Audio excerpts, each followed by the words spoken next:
Cette chose que nous appelons la télépathie est présente en chacun de nous, dès l'enfance. On nous en a détourné. L'information est transmise d'une certaine manière. Cela pourrait être une conscience partagée, une cohérence. Qui, nous le savons, existe, surtout chez les primates. Je voulais prouver la non-localité au-delà des particules.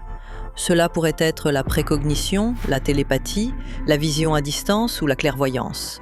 Beaucoup acceptent cette physique sans questionner, alors qu'une dimension supplémentaire pourrait tout expliquer. La docteure Diane Hennessy est une neuropsychiatre et spécialiste de la conscience, connue pour ses recherches révolutionnaires sur les capacités télépathiques et extrasensorielles. J'ai, en quelque sorte, analysé le cerveau à rebours, contrairement à la plupart des gens, pensant que les capacités de savant pouvaient montrer son potentiel pour le calcul quantique. Mais j'ai finalement compris autre chose. Beaucoup de choses reposent sur la synchronisation avec les autres êtres humains. En tant qu'espèce humaine, nous devons nous ressaisir, prendre conscience que nous faisons partie d'un tout interconnecté. Comment tester la télépathie d'une manière quantifiable? Ce que nous voyons, c'est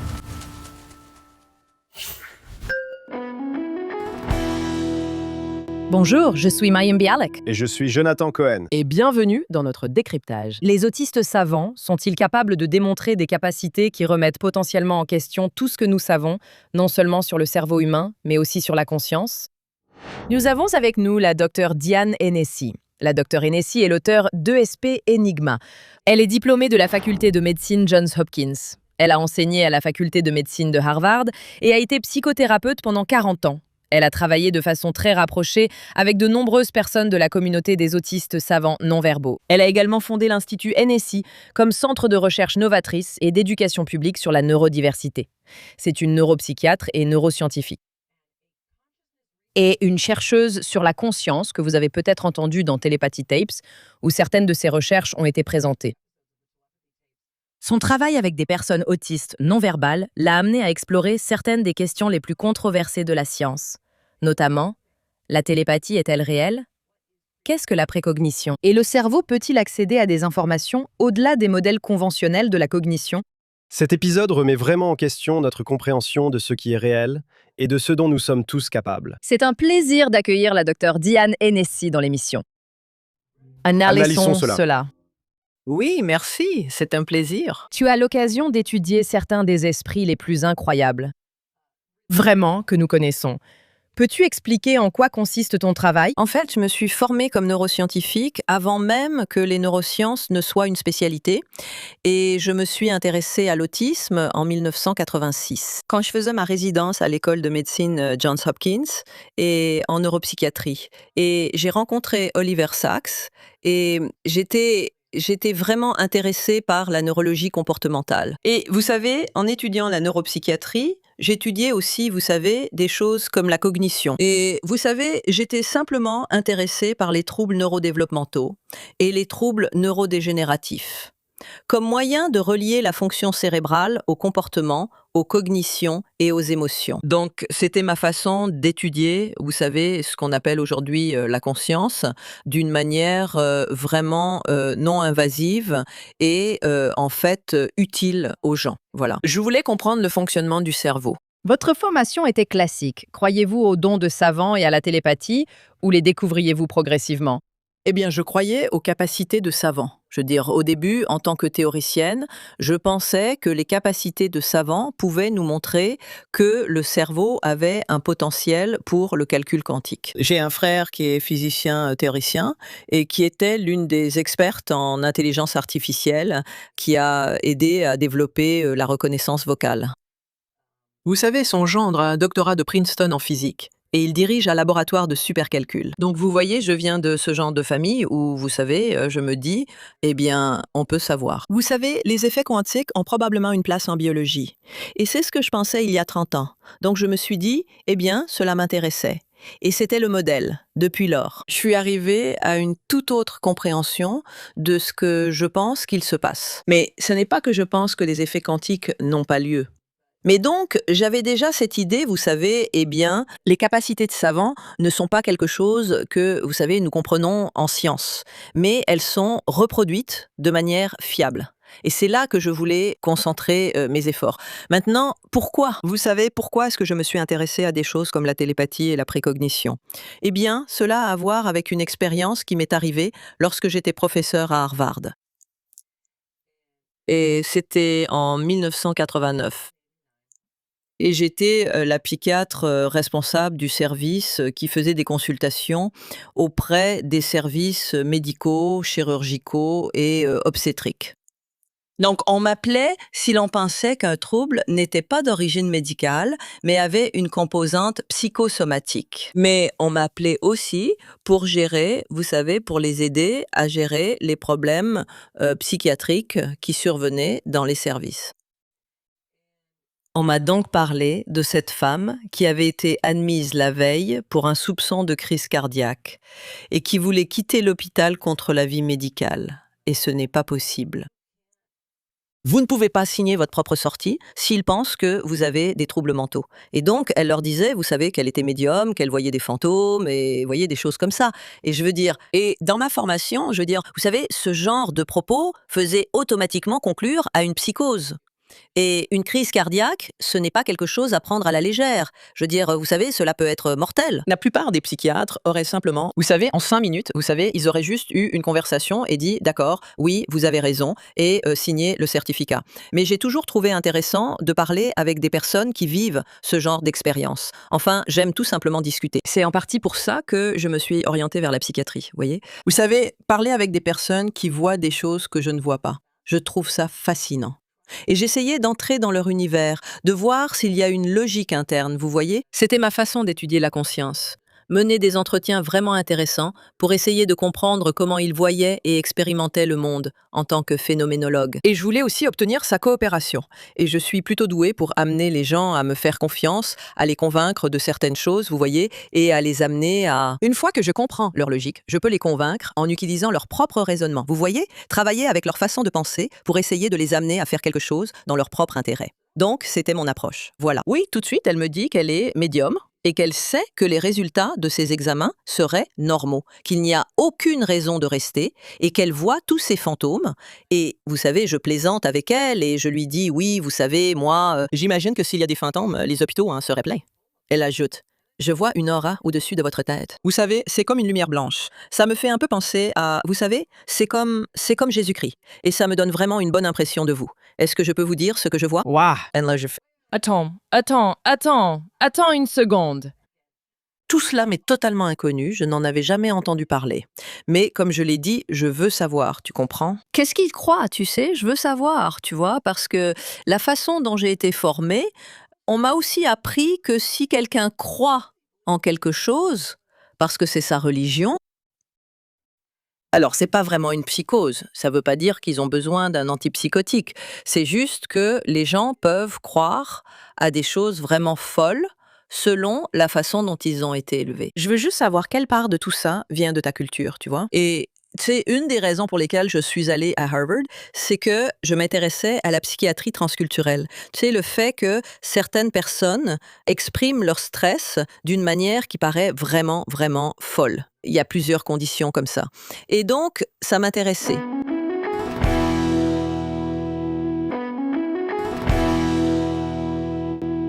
Dans beaucoup de situations, on regarderait une personne comme ça et on dirait c'est quelqu'un qui a une sorte de pensée psychotique, non linéaire.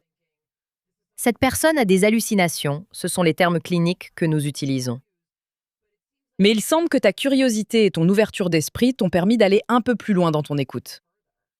Oui, absolument, oui, et c'est pas ça. À ce moment-là, c'est pas que je croyais que ces choses avaient, tu sais, une explication physique. Je voyais juste ça comme, oui, comme tu le dis, tu sais, des hallucinations ou, tu sais, peut-être combinées avec, tu sais, ses croyances culturelles, parce qu'elle vient d'une culture différente, et je n'allais pas lui imposer ma vision des choses, tu vois, tu sais. C'est pas à moi de faire ça. Mon travail, c'est de voir si elle est rationnelle dans sa décision de partir. Donc je lui dis, oui, bien sûr, vas-y, fais-moi une séance de voyance, tu sais. Et puis la prochaine chose qu'elle me dit, c'est que ton mari est chimiste. C'est assez précis. Oui, tu sais, mon mari est biochimiste, docteur en médecine et titulaire d'un doctorat. Ensuite, elle me dit qu'il postule actuellement pour un emploi dans 2 villes différentes. Non. Il l'était, ça. Oui, il postulait pour un poste de post-doctorant, tu sais, à Hopkins et un postdoc à l'UCSD. Maintenant, elle avait, tu sais, toute mon attention. Oui. Et puis elle dit, et au fond de son cœur, il veut aller à l'une d'elles, et toi, tu sais, tu vas finir à l'autre. Et maintenant, je me dis, oh, c'est intéressant parce que je savais que au fond de son cœur, il voulait retourner à Hopkins. Et là, je me disais, oh mon Dieu, tu vois, j'ai dit, eh bien, tu sais, où est-ce qu'on va finir? Et elle répond, eh bien, donne-moi des noms de villes et je te dirai laquelle. Eh bien, j'ai énuméré plein de villes, tu sais, au moins une douzaine, et puis elle dit, San Diego, tu finiras à San Diego. Genre. Et là encore, je me dis, c'est l'une des villes. Bref, elle a commencé à me dire plusieurs choses sur moi, qu'elle ne pouvait absolument pas savoir, et elle a prédit mon avenir. Et comme ces choses se sont réalisées, je me suis dit, d'accord. Oui, j'ai vécu ces choses de première main. D'une personne, d'une femme qui est profondément médium et elle a eu tout juste à chaque fois. Il n'y a pas eu une seule chose qu'elle a dite qui n'était pas correcte. Et c'est à ce moment-là que j'ai commencé mon parcours où je me suis dit, eh bien, je sais que le syndrome du savant existe, peut-être que c'est juste une compétence de savant. Et donc, c'est vraiment ça qui m'a amené à, vous savez, dans cet univers. Oubliez le fait de ne pas la laisser quitter l'hôpital. Elle pourrait commencer à diagnostiquer des gens. Ses compétences pourraient être très utiles à l'hôpital. Oui, je veux dire, elle a dit qu'elle ne gagnait pas sa vie en tant que voyante professionnelle, que c'était juste quelque chose qu'elle faisait. Vous savez, pour des amis et la famille, elle m'a dit que je finirais par quitter la psychiatrie et que je devrais écrire des livres. Et donc, est-ce que c'est possible que quand elle me regardait, elle voyait tout ce parcours et se disait, bon, je suis censée dire certaines choses à cette dame. C'est beaucoup d'infos à entendre. Nous avons échangé avec des voyants et entendu parler de personnes intuitives qui tombent parfois juste sur un ou deux points. Ils trouveront. Ils seront un peu vagues et c'est vous qui faites le lien. Le niveau de précision est frappant. Oui, et moi, vous savez, j'ai dû suivre 2 cours de statistique à l'université, vous voyez? Donc, je comprends parfaitement la notion de probabilité ici. Et donc, je pense que j'étais tellement immergée, mon père était scientifique, il avait, 3 diplômes, de 3e cycle en sciences. Quand je suis née, nous avons déménagé tout de suite à Hanford et son travail, allait contribuer à mettre fin à tout cela. Il a travaillé avec le plutonium, démontré ses effets nocifs sur la faune et aidé à arrêter ses tests. Ensuite, il est devenu le responsable du programme de cœur artificiel au Battelle Memorial Institute. Nous avions un laboratoire chez nous. J'ai grandi avec des kits scientifiques. Ma famille était passionnée de sciences et j'ai fréquenté une école de médecine où l'on nous disait cela. Vous savez, 50% de ce qu'on vous enseigne aujourd'hui sera obsolète d'ici la fin de votre carrière et c'est à vous de découvrir quelle moitié sera dépassée. Donc ce n'est pas comme si j'étais juste, vous voyez, une personne, vous savez, qui tombe là-dedans par hasard. C'est juste que je viens d'une famille et d'une formation où je voulais faire quelque chose d'important dans le domaine scientifique. Je ne voulais pas simplement faire quelque chose qui allait, vous savez, juste combler les lacunes d'une théorie de quelqu'un d'autre. Je ne pensais pas que je serais en position de le faire. Vous savez, en fait, vous savez, remettre en question maintenant comme le dogme central en neuro. Non, même dans mes rêves les plus fous, je ne pensais pas ça, je voulais juste faire quelque chose que je trouvais significatif. Et j'ai vu que certains, vous savez, je le savais en lisant Nancy Drew quand j'étais enfant, et vous savez, j'adore les histoires de détectives et ce que je fais en tant que médecin. Vous savez, il m'est souvent arrivé de diagnostiquer des personnes qui avaient été mal diagnostiquées. Il n'arrivait pas à comprendre ce qui n'allait pas, il pensait que c'était dans sa tête, et ensuite je posais le bon diagnostic. Je veux dire, donc je considère ces anomalies comme un indice pour la théorie. Je veux étudier cela, mais le problème, c'est que les gens ne veulent pas financer la recherche sur ces anomalies. D'accord. Eh bien, j'ai une question concernant cette patiente en particulier. Vous savez, c'est un peu votre première porte d'entrée dans tout ça. Vous savez, le monde de l'impossible, pour ainsi dire. Quel est finalement le diagnostic pour quelqu'un comme ça? Parce que dans le modèle occidental traditionnel de la médecine, ce n'est pas, entre guillemets, une façon acceptable de parler ou d'agir, tout en étant jugé sain d'esprit selon les critères cliniques. Alors, y avait-il d'autres facteurs compliquants ou étiez-vous alors coincé, vous savez, en tant que neuropsychiatre avec ce genre de situation? Cette femme dit des choses qui sont vraies. Mais pour tout le monde, cela ressemble à de la folie. Comment gérez-vous cela alors? Oui, eh bien, c'est une question d'éthique, n'est-ce pas? Vous savez, parce que et je suis quelqu'un de très attaché à l'éthique. Et donc voici la réalité. Si elle ne m'avait pas dit, après que nous ayons parlé toutes les 2, elle a dit: «Je t'aime vraiment bien, je resterai si tu me promets de venir demain». Donc je n'ai pas eu besoin d'être trop autoritaire. Et quand j'ai rédigé mon rapport, j'ai dit: «Elle vient d'une culture où cela fait partie de son monde. Je ne vais pas la forcer à rester, elle veut rester d'elle-même. Elle n'a pas besoin de médicaments. Elle est tout à fait capable, vous savez, de contrôler son comportement. Elle ne va pas vous poser de problème». Après lui avoir rendu visite le lendemain, ses tests étaient normaux et elle est partie. Je regrette de ne pas avoir pu la recontacter, vous voyez, parce que mais je n'ai jamais entendu parler d'un cas aussi exceptionnellement doué qu'elle depuis. Je veux dire, comme vous l'avez dit, d'habitude, c'est quand même bien mieux que ce que la probabilité suggérerait. Mais pas comme ça. Nous avons reçu Julia Mosbridge plusieurs fois, et vous savez, l'une des choses dont Julia parle quand elle parle des rêves et de la précognition, c'est... Vous savez, il existe une sorte de formule grâce à laquelle on peut dire, statistiquement parlant, que c'est exceptionnel. Et vous savez, ne serait-ce que dans votre brève conversation. Il y a trop de choses pour lesquelles la probabilité est si faible. Je veux dire, même la biochimiste, vous savez, je veux dire ça aussi, même ça. Pouvez-vous nous en parler un peu alors? En quoi vos recherches ont-elles principalement consisté en ce qui concerne l'étude du savantisme et de la télépathie en particulier? L'une des choses que les gens m'ont dites, ce qui est vraiment assez vrai, c'est que les gens m'ont appelée la Jane Goodall de l'autisme. Et la raison pour laquelle j'utilise cela, vous savez, et j'étais d'accord avec ça, vous savez. La première fois que je l'ai entendu, je me suis dit, oui, ça me décrit vraiment. Parce que quand j'étais étudiante en licence, je veux dire, j'ai vraiment étudié le comportement animal. J'ai travaillé avec une psychologue spécialisée dans le comportement animal. J'ai suivi un cours d'éthologie. Je suis allée sur le terrain et j'ai même remporté un prix Konrad Lorenz pour mon étude des animaux à l'état sauvage, en étudiant ces enfants. L'idée, c'est pas de mettre la blouse blanche, de prendre le porte-bloc et de commencer.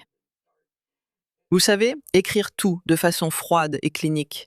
Vous savez que la meilleure façon de faire, c'est simplement de passer du temps avec eux. Donc, vous savez, beaucoup de critiques que les gens font plus tard, comme pourquoi vous ne l'avez pas fait dans une cage de Faraday ou blablabla. Eh bien, parce que je ne suis pas dans un endroit comme le Monroe Institute ou IONS, d'accord? C'est pas ça, vous savez. Je suis quelqu'un qui observe sur le terrain et qui comprend l'importance de la nature de la relation.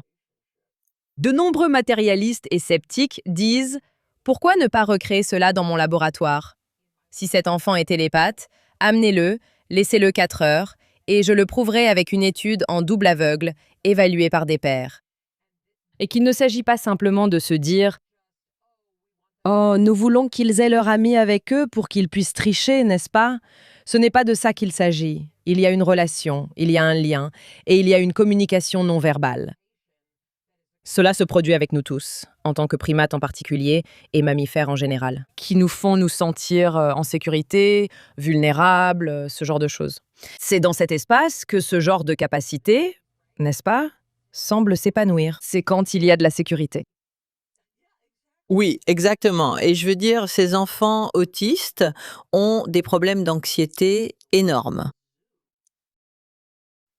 C'est, je veux dire, le trouble obsessionnel compulsif est un trouble anxieux. Et je ne sais pas si j'ai déjà rencontré quelqu'un qui était vraiment, tu sais, autiste sévère et qui n'avait pas de TOC.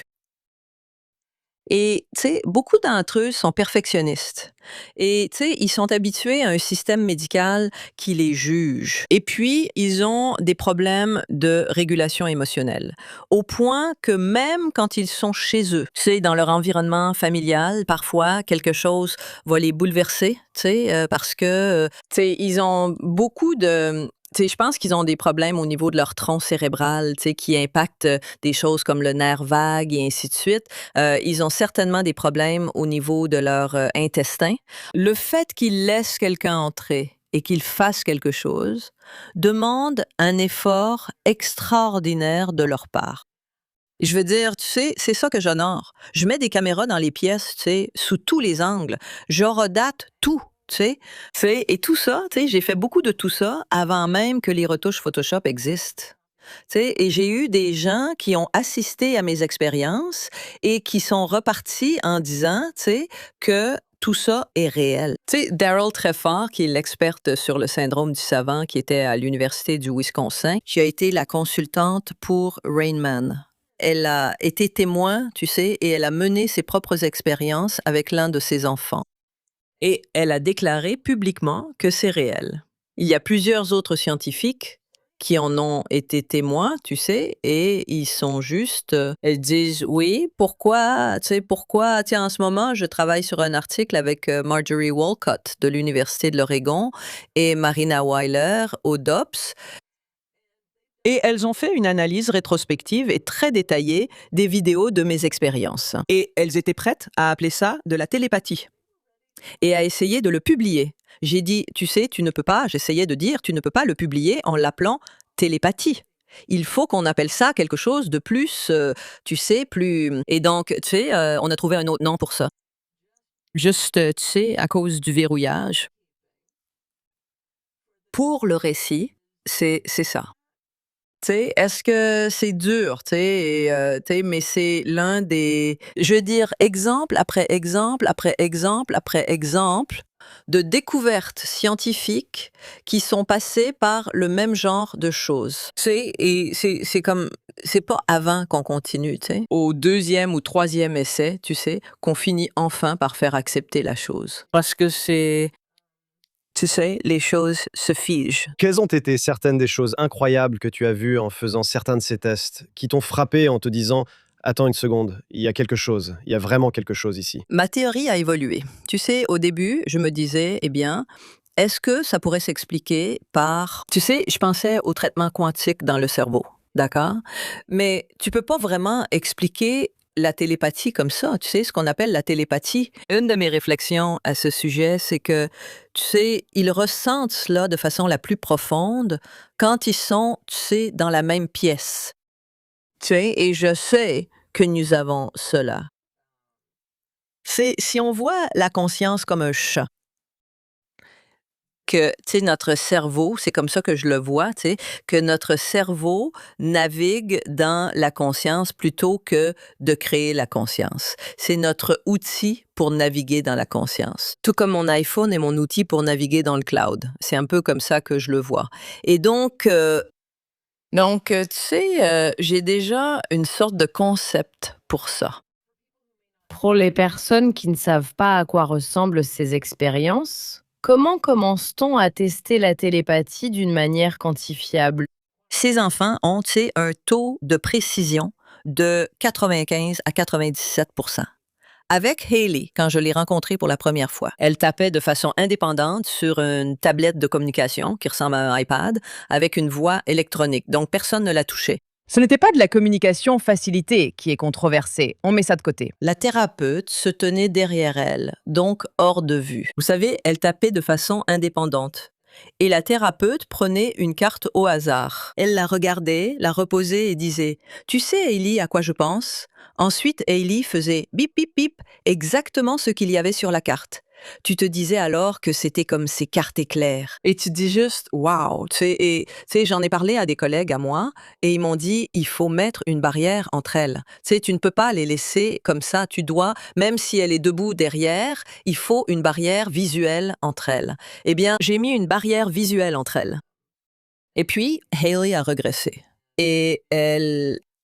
n'importe quel changement dans leur routine, tu sais, les rend... Et ce que je veux dire par régresser, c'est qu'ils retombent à un stade antérieur. En tant que pédopsychiatre, je sais, tu sais, les enfants peuvent régresser sous stress, Par exemple, un enfant propre peut recommencer à faire pipi au lit. Tu sais, à refaire pipi au lit. Donc, la régression signifie simplement revenir à un stade antérieur. Eh bien, dans son cas, la régression signifiait qu'elle n'écrivait plus de façon autonome sur l'appareil de communication. Elle voulait à nouveau le tableau de lettres. C'est un peu comme, c'est familier, tu sais, je sais que je peux faire ce genre de choses. C'est de là que vient le sentiment de sécurité. Et donc, j'avais cette barrière, et j'ai la thérapeute d'un côté et Hailey de l'autre, j'ai des caméras partout, devant, derrière, au-dessus. Je suis dans une autre pièce, avec un retour caméra, en train de tout regarder. Donc, je ne suis même pas dans la même pièce. Et j'avais laissé une grosse pile de feuilles de papier avec des numéros aléatoires dessus, tu sais, générés par random.org, tu sais, un générateur de nombres aléatoires. Des mots aléatoires, tu sais, y compris même des mots qui n'ont aucun sens. Des cartes, tu sais, des flashcards. Mes instructions à la thérapeute étaient, tu sais, de les retourner une par une. Et elle est de l'autre côté de cette barrière visuelle. Elle regarde la carte, puis elle dit « Hailey, à quoi je pense ?» Et puis tu sais, pose la carte. Elle devait passer le bras autour de la barrière, d'accord? Et puis tu voyais Hailey faire bip, bip, bip. Et elle communiquait exactement le mot ou les chiffres avec une précision de 97%. Je veux dire. Et elle l'a fait pendant 6 heures. Elle pouvait le faire avec 2 thérapeutes très différents. Alors, quelle est votre explication en tant que scientifique, en tant que personne formée à la médecine clinique rationnelle? Comment commencez-vous à comprendre ce que vous êtes en train de voir? C'est plus difficile de tout dire, vous savez, en une seule fois. Vous savez, en une phrase choc, n'est-ce pas? Vous voyez. Et vous savez, je pense. En fait, il s'agit vraiment de revenir à ce que la physique nous a appris il y a maintenant plus de 100 ans. D'accord, à propos de la nature de la réalité. Et ce n'est pas seulement, vous savez, quelque chose de théorique basé sur des équations. Mais c'est aussi ce que tous ces différents travaux ont démontré expérimentalement. Et donc, quand on regarde le théorème de Bell, il a essentiellement dit « Et si vous pouvez trouver, vous savez, une corrélation qui est supérieure à celle-ci, d'accord. Alors, je dois accepter l'existence des faits. Non-locaux. D'accord. Il y a l'intrication quantique, vous savez, l'expérience a aussi prouvé que, vous savez, 2 particules créées en même temps forment un système partagé, peu importe la distance qui les sépare. Vous ne pouvez pas influencer l'une sans influencer l'autre. Et ce n'est pas qu'il y a un signal envoyé de l'une à l'autre, c'est qu'elles font partie du même système. Vous ne pouvez pas les séparer, vous voyez? Et donc, il se pourrait que tout ce que nous appelons l'intrication, ces choses pourraient être expliquées simplement en évoquant, vous savez, juste une dimension de plus. Vous savez, une seule dimension supplémentaire suffit. Et pourtant, il y a des théoriciens des cordes qui disent « Oh, nous pourrions même avoir, vous savez, 11 dimensions et tout ça. » Vous savez, donc, il y a toute cette physique qui ne fait même pas sourciller les gens. Vous savez, eh bien, pourquoi avez-vous un problème avec ces effets non locaux quand il s'agit d'êtres humains?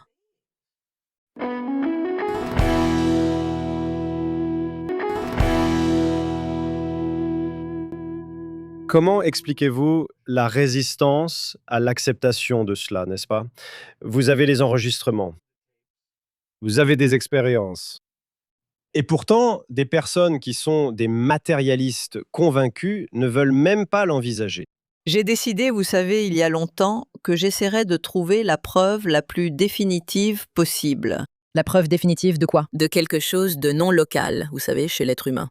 D'accord, ça pourrait être la précognition, ça pourrait être la télépathie, ça pourrait être, vous savez, la vision à distance ou la clairvoyance. Vous savez, mais quelque chose qui nous pousse à sortir de cette façon de penser, voyez?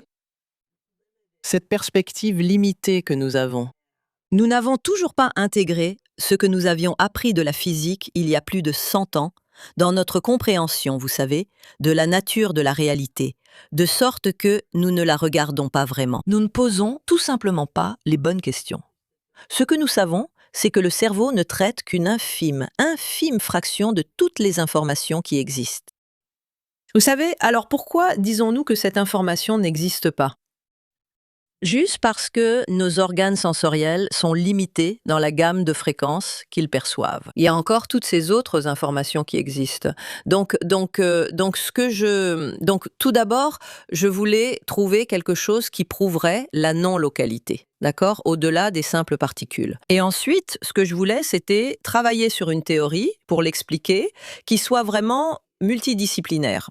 Je ne vais pas en parler avant la sortie de mon livre, qui paraîtra en 2027, mais j'ai trouvé une toute autre façon de penser au fonctionnement du cerveau, parce que je l'ai observé comme on le ferait, comme le ferait une ingénieure. Vous savez, j'ai examiné tous les différents composants, ceci et cela. Et vous savez, j'ai en quelque sorte analysé le cerveau par rétro-ingénierie, d'une manière que la plupart des gens ne font pas. Ils se contentent de regarder, ils ne le considèrent pas comme un système. Ils n'observent qu'une petite partie du cerveau, et en particulier les neurones. Ils regardent peut-être même uniquement la synapse des neurones, ou, vous savez, la membrane cellulaire des neurones. La science étant devenue très spécialisée, personne n'observe plus les choses comme un ingénieur système, et c'est quelque chose de très complexe. Donc c'est sur ça que j'ai travaillé, parce que je pense que si on a vraiment une théorie qui nous aide à comprendre la façon dont l'humain interagit avec cela, parce que je pense que c'est ça, vous savez, c'est comme on sait que les fondements physiques existent. Mais comment fonctionne l'interface humaine? Comment ça marche? Nous avons déjà parlé à Thomas Campbell plus d'une fois. Et vous savez, c'est très intéressant d'avoir le point de vue d'un physicien qui pense qu'il existe des explications à cela. Vous savez, si je devais m'asseoir avec les informations que vous venez de nous donner, n'est-ce pas? Juste à propos de cette personne, vous savez, qui se trouve derrière une barrière et sans aucun stimulus visuel, n'est-ce pas? Il parvient avec quelque chose comme 97% de précision. Et encore une fois, c'est un échantillon d'une seule personne, je le reconnais, mais c'est incroyable. Il se passe quelque chose ici. La seule façon, et je vais faire comme si je n'avais pas d'autre explication parce que je ne crois pas vraiment à la magie. C'est-à-dire que pour moi, il y a une science derrière la magie. Donc, la science de cette magie serait que l'information qui se trouve dans la tête de cette autre personne, à l'intérieur, n'est-ce pas? C'est une pensée, rien de plus. C'est un traitement visuel, non? Projeté à l'envers sur la rétine, n'est-ce pas? C'est l'image qu'il voit. La seule explication pour qu'une personne puisse savoir ce qu'il y a dans la tête de quelqu'un d'autre, c'est que cette information soit d'une manière ou d'une autre accessible en dehors de l'esprit de l'individu. Absolument. Absolument. Cette information est transférée ou partagée d'une manière ou d'une autre. Donc, cela pourrait aussi être une conscience partagée. Je veux dire, il se peut que ce soit ce processus que vivent la thérapeute et l'enfant, ou la mère et l'enfant, avec ce lien entre eux. Elle passe beaucoup de temps à se concentrer sur la même chose. Il y a une cohérence là-dedans. On sait que ça existe, surtout chez les primates. Et en tant que personne qui a donné naissance à des enfants, qui les a allaités et qui a été avec eux 24 heures sur 24, 7 jours sur 7, on sait des choses. Oui, ouais. Eh bien, nous le sommes. Nous, en tant qu'êtres sociaux, sommes déjà conçus, tu sais. Je n'aime pas forcément le mot conçu, mais si tu réfléchis à la façon dont le cerveau fonctionne, beaucoup de choses reposent sur la synchronisation. Nous nous synchronisons avec les autres, d'accord? Beaucoup d'espèces sociales se synchronisent les unes avec les autres. Une fois que tu t'es synchronisé, tu fais partie du même système. Tu es sur la même longueur d'onde. Et ça. Mais nous, en tant qu'humains, avons tendance à être tellement chaotiques, tu sais, et tu sais, nous sommes tellement individualistes, et tu sais, et nous, tu sais, nous privons de notre pouvoir à cause de ça, parce que nous ne sommes pas, tu sais, nous ne travaillons pas d'une manière unifiée. Donc, les personnes qui comprennent le pouvoir de faire les choses en synchronisation avec d'autres êtres humains, une fois que tu commences à réaliser à quel point c'est puissant et que tu commences à vraiment... Il y a une intelligence du groupe qui est bien supérieure à celle de chaque individu seul, d'accord? Et donc, c'est vraiment c'est en partie pour ça que je suis si passionnée à l'idée de partager cela, c'est que nous, en tant qu'espèce humaine, devons nous ressaisir. Et une grande partie du fait de nous ressaisir, c'est de réaliser que nous faisons partie d'un tout interconnecté. Et si nous ne travaillons pas les uns contre les autres, nous pourrions être nous pourrions vivre dans un monde bien meilleur. Et donc ce couple, ils se sont synchronisés et cela crée cette conscience partagée. Je ne sais pas si vous connaissez ces expériences qui ont été faites avec des primates où, ils n'arrivent pas à faire la tâche. Disons que la tâche consiste, vous savez, à obtenir une récompense alimentaire. Ils ne peuvent pas accomplir la tâche avec leurs propres bras parce que leurs bras ont été attachés derrière leur dos. Mais ils ont un bras robotique qui est relié par très peu d'électrodes à leur cortex moteur. D'accord? Et ensuite, chacun de ces singes s'est vu attribuer une dimension physique différente du bras. Ils devaient se coordonner. Ils devaient se coordonner pour que ce bras aille chercher la petite friandise, vous savez, le truc pour qu'il soit récompensé. Et donc, ils faisaient pas ça en allant un peu à gauche, un peu à droite, vous voyez. Pas plus que, vous savez, les poissons ou les oiseaux ne font ça quand ils bougent tous ensemble. Vous voyez, c'est qu'ils se mettent en synchronisation et ensuite la tâche est realizable. Notre cerveau fonctionne ainsi. Il utilise la synchronisation. La synchronisation pour que tous les différents modules de notre cerveau fonctionnent ensemble. Mais je pense que si vous voyez les choses comme ça, alors vous commencez à vous rendre compte, c'est pas du tout surnaturel. En fait, c'est l'un des processus les plus naturels qui existent. Pouvez-vous nous parler d'autres expériences qui nous aident à mieux comprendre cela? Parce que celle que vous avez décrite est extrêmement puissante. Et je pense que les gens qui écoutent se disent peut-être: bon, j'ai beaucoup entendu parler de ça. Vous savez, on n'entend pas beaucoup parler des détails des expériences. Et je pense que c'est extrêmement utile d'avoir ces exemples.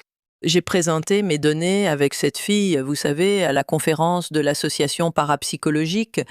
Je les ai présentées, vous savez, et c'était il y a environ 13 ans. J'ai présenté à la conférence sur la science de la conscience. Et puis, vous savez, ensuite, j'ai fait, vous savez, un travail similaire avec, vous savez, Akil et Manisha, vous savez, et il a pu taper sur son clavier. Et sa mère pensait, vous savez, au nombre aléatoire, aux mots aléatoires, ou à n'importe quelle phrase, et tout ça. Cela a notamment été montré dans les télépathy tapes. J'ai fait des expériences avec au moins une douzaine d'enfants. Vous savez, mais ils ne sont pas tous dans les télépathy tapes parce que tout le monde ne veut pas être exposé publiquement. Et certains de ceux qui sont les plus remarquables sont justement ceux qui ne veulent pas être exposés publiquement. Vous savez, je veux dire, l'un d'eux, par exemple, il y a un garçon qui peut réellement écrire avec un stylo. D'accord. Donc c'est vraiment ça, on peut pas dire que c'est de la communication facilitée, personne ne le touche et il est littéralement capable d'écrire les lettres lui-même. D'accord.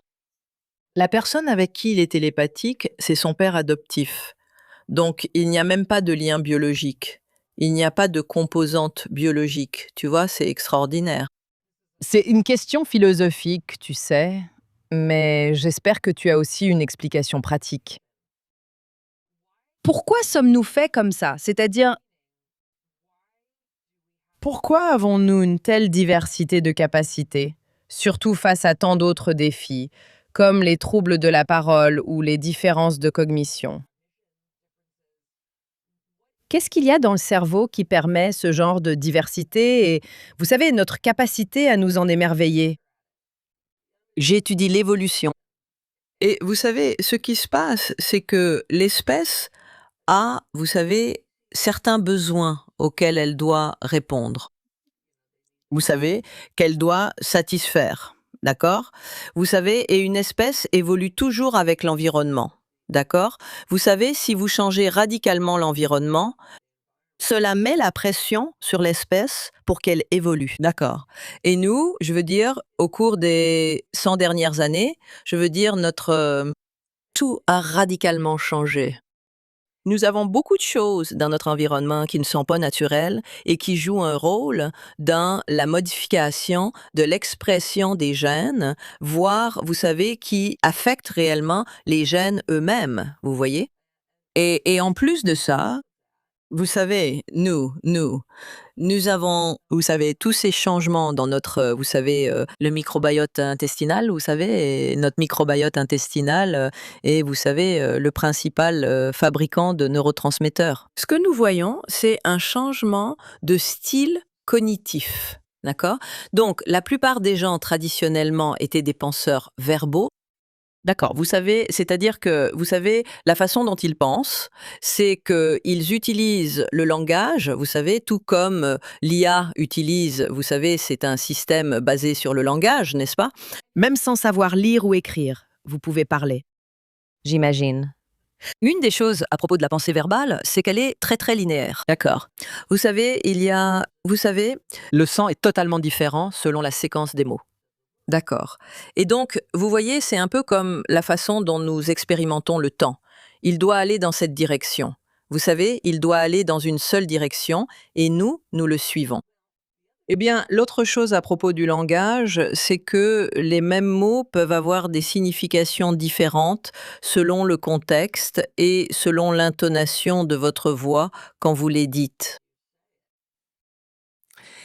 Et ce sont toutes les 2 des compétences de l'hémisphère droit. La capacité de, vous savez, de remettre cela dans son contexte et aussi de comprendre l'intonation.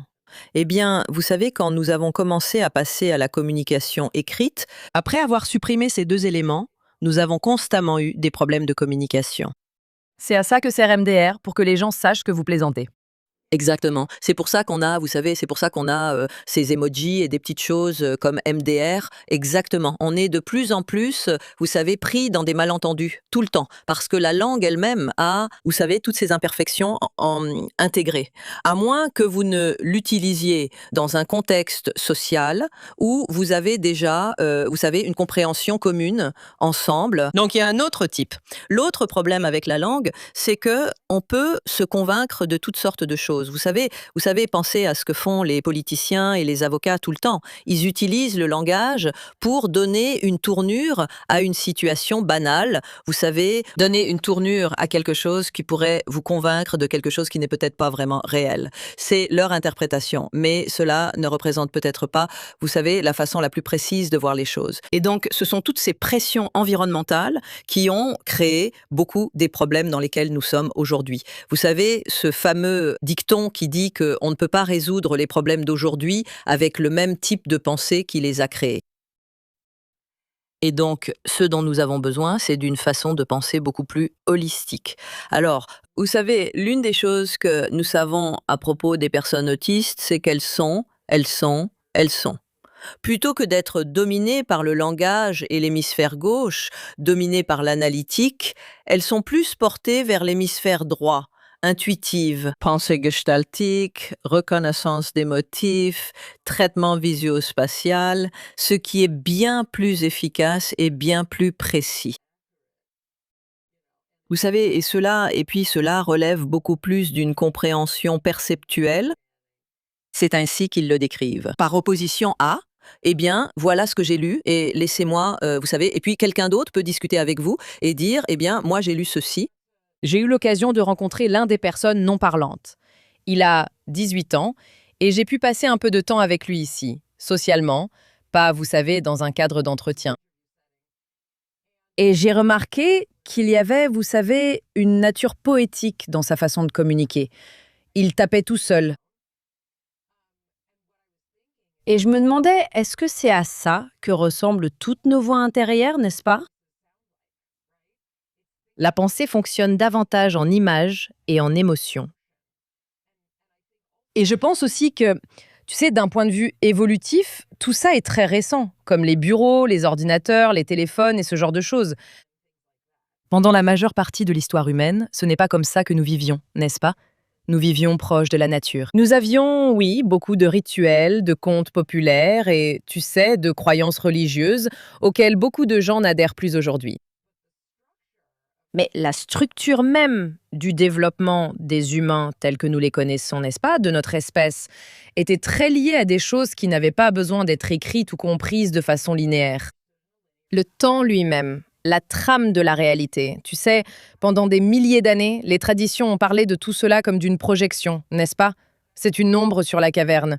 Platon, tu vois, la seule façon de vivre, c'est de mourir. Tu sais, toutes ces sortes de notions, c'est en fait notre état naturel. Et ensuite, on rajoute ça par-dessus, et nous rencontrons ces individus aux capacités exceptionnelles qui, honnêtement, sont très en phase avec la façon dont une grande partie de notre histoire humaine s'est déroulée. 100%. Oui, je dirais vraiment que beaucoup de ce qu'ils font, c'est nous aider à nous souvenir de ce dont nous étions capables autrefois et dont on nous a persuadés que ce n'était plus possible. On nous a, on nous a éduqués pour l'oublier, alors que le cerveau est encore plastique et en développement, au lieu de, vous savez, travailler sur ce genre de capacité. En fait, on dit aux enfants, non, tu sais, c'est impossible. Ou tu sais, eh bien, c'est juste, ton imagination ou autre chose. Et tu sais, tout le monde veut s'intégrer, n'est-ce pas? Je veux dire, la plupart des gens veulent s'intégrer. Tu sais, socialement, tu veux t'intégrer et tu es soumis à la pression des pairs. Et donc, tu veux pas que les gens pensent que tu es stupide ou folle ou ceci ou cela. Et donc, tout ça reste caché et ça ne se renforce pas. Notre système éducatif est devenu entièrement axé sur la mémorisation de choses totalement inutiles. Les enfants s'ennuient à mourir. Et maintenant, avec l'arrivée de l'IA, c'est comme, eh bien, pourquoi devrais-je même faire mes devoirs? Tu vois? Tu sais, et c'est comme, oui, tu sais, tu ferais mieux de ne pas tricher, juste par principe. Soyons honnêtes, tu sais, l'IA peut traiter le langage extrêmement bien. Ce que nous devons faire, c'est nous éduquer en tant que société pour fonctionner à un niveau de conscience plus élevé. Parce que, tu sais, le résultat de l'IA dépend de l'utilisateur qui l'utilise. L'IA s'adaptera à l'intelligence de l'utilisateur. Et donc, plus vos questions sont sophistiquées, plus les réponses que vous obtenez de l'IA seront pertinentes. Donc, nous devons travailler à revenir à cela. Vous savez, développer notre intuition, développer nos capacités à traiter l'information de façon plus holistique, etc., etc., etc. Et l'IA peut gérer les choses sur lesquelles nous nous sommes traditionnellement concentrés à l'école. Laissons les enfants jouer à nouveau. Laissons-les découvrir les arts. Laissons-les découvrir le monde réel d'une manière où ils ne sont pas... On ne leur dit pas quoi penser. Ils découvrent ce qui est. Que pensez-vous que l'existence de la télépathie chez les personnes que vous étudiez signifie pour le reste d'entre nous? Est-ce que nous nous sommes tous simplement éloignés de cette capacité? Est-elle à nouveau accessible au grand public? Quel est votre point de vue là-dessus? Est-ce un signe pour les autres que cela pourrait être possible pour eux aussi? Je crois vraiment profondément que cette chose que nous appelons la télépathie existe en chacun de nous quand nous sommes nourrissons. Et c'est ainsi que nous acquérons le langage si facilement. C'est comme si on téléchargeait le langage. Eh bien oui, je veux dire, pensez à la rapidité avec laquelle un petit enfant apprend le langage. Et historiquement, nous n'avons pas été assis là avec un livre d'images, vous savez, en associant les sons qui sortent de, vous savez, ma bouche avec l'image, vous savez, et en le répétant encore et encore. Et maintenant, nous passons à l'image suivante, et je le répète encore et encore. Au lieu de cela, l'enfant traîne simplement avec toutes ces personnes qui parlent et interagissent dans le monde et il comprend le contexte. Il comprend ce que tout ce langage signifie sans qu'on le lui dise, sans avoir de dictionnaire. Et donc, je pense que c'est grâce à la conscience partagée et à la synchronisation que l'information sur ce dont il s'agit est associée aux sons eux-mêmes, ce qui ensuite, vous savez, sans avoir à étudier les règles de grammaire ou, vous savez, l'analyse de la langue, il l'acquiert, tout simplement. Ça me fait un peu penser, Pourquoi n'avons-nous pas plus de cas de personnes qui, tout à coup, connaissent des langues qu'elles ne devraient pas connaître ou auxquelles elles n'ont jamais été exposées? Vous savez, la fréquence des capacités savantes que vous avez observées. D'une certaine manière, on pourrait presque s'attendre à ce qu'il y en ait plus. Si le mécanisme fonctionne ainsi, l'information existe tout autour de nous et nous ne faisons que nous y connecter. Eh bien, parfois, vous savez, à la suite d'une blessure, d'un AVC ou de procédures neurochirurgicales très particulières, certaines choses se révèlent. Mais je vais laisser la docteure Hennessy en parler. Oui, oui, je veux dire, nous avons ce qu'on appelle le syndrome du savant acquis, où quelqu'un, vous savez, est comme, vous savez, Jason Paget en est un exemple, qui a été agressé en rentrant d'un karaoké. Il est passé d'un vendeur sans aucun intérêt pour les mathématiques à un mathématicien qui voit des fractales partout. Et vous savez, oui, vous voyez, et il y a des personnes qui développent une démence frontotemporale, vous savez, dans laquelle elles perdent en fait du tissu cérébral dans leurs lobes frontaux et temporaux, qui commencent à développer ces, vous savez, les talents musicaux et artistiques. Il y a un médecin qui a été frappé par la foudre, vous savez, qui est soudainement devenu un compositeur incroyable et devenu obsédé par la musique. Donc, vous savez, le syndrome du savant acquis existe bel et bien, ce qui suggère qu'il y a une sorte de potentiel latent. Et ensuite, il faut se demander, eh bien, qu'est-ce qui se passe là? Donc, il se passe quelque chose qui perturbe essentiellement les filtres. Donc, notre système sensoriel ne capte qu'une certaine bande passante de, vous savez. Et puis, il y a le cerveau qui, vous savez, à travers, par exemple, le thalamus et les lobes frontaux, vous savez, il exclut beaucoup de choses. C'est comme non, non, trop, trop, trop. Donc, ce qu'il fait, c'est qu'il nous limite à ce qui est pertinent pour l'ici et maintenant et pour la survie.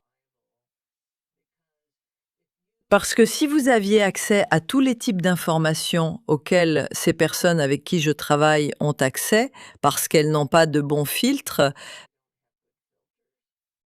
alors vous n'êtes pas vraiment fonctionnel. Ce dont nous avons besoin, c'est de la capacité à savoir comment, vous savez, régler les filtres comme un variateur de lumière, vous savez, les ajuster, vous voyez, les augmenter ou les diminuer. C'est ça. Comme toutes ces choses auxquelles on pense et qui rendent possible le fait de s'asseoir ici et d'avoir cette conversation, sans que je panique parce que je porte des vêtements, tu vois, on en a déjà parlé. Ou comme si tu faisais attention, tu sais, toute bonne thérapeute somatique te fera faire ça, comme sentir ton corps sur la chaise, tu vois. Il y a tout un ensemble d'informations sensorielles qui sont constamment reçues, n'est-ce pas? Comme toutes ces choses-là.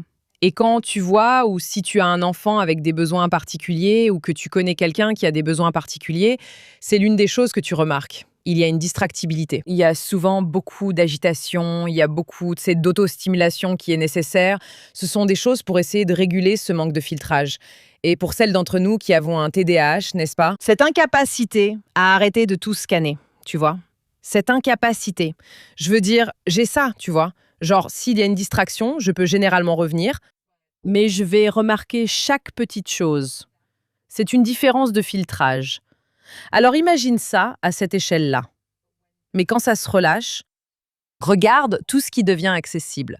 Et pour toute personne qui a déjà eu, tu sais, des expériences psychédéliques, des expériences transcendantales, quand tu lèves ce voile, tu vois, quand l'ego se met en retrait, on a un aperçu de ce que c'est d'être ouvert à une expérience différente de la conscience. Oui, et ça n'a aucun sens pour moi que quelqu'un dont le filtre commence à diminuer ne soit pas simplement submergé par les vêtements sur son corps.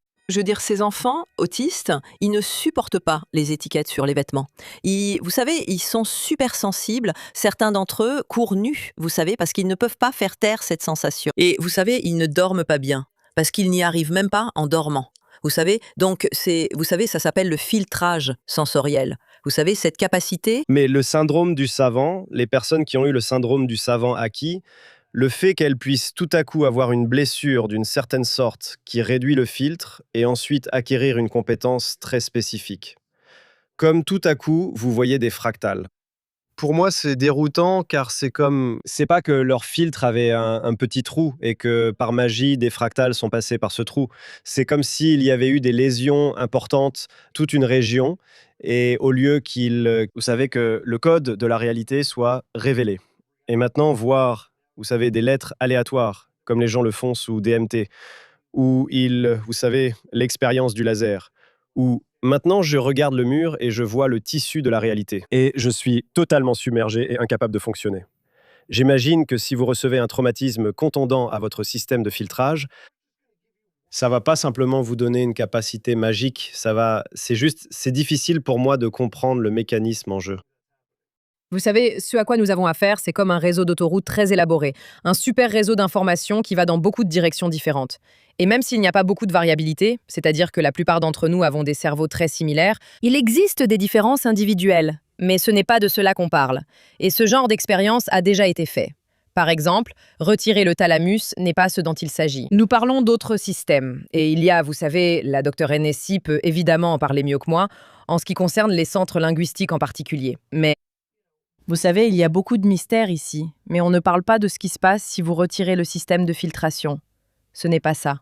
Oui, je dirais simplement que le système de filtration est réduit. Et vous savez, et je pense que, vous savez, ça se rapproche probablement c'est tellement similaire à ce que rapportent les personnes qui prennent des psychédéliques comme l'ayahuasca et la psilocybine. Les utilisateurs de ces psychédéliques rapportent de la synesthésie.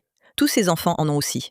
Ils associent, vous savez, des couleurs avec, vous savez, avec des lettres ou des chiffres ou, vous savez, voir des auras autour des animaux ou des personnes. Il y en a plus de 60 formes. Et ils présentent une ou plusieurs formes de synesthésie. Vous voyez ça avec les psychédéliques. Ils font l'expérience, ils ont quelque chose qu'on appelle l'aveuglement temporel, où, vous savez, le passé, le présent et le futur semblent tous coexister. C'est une autre chose que les gens disent. Leur sens de l'endroit où ils sont dans leur corps, vous savez, ou même l'intégrité de leur corps et où ils commencent, ou où sont leurs limites, vous savez, entre eux et vous savez ce qui est à l'extérieur.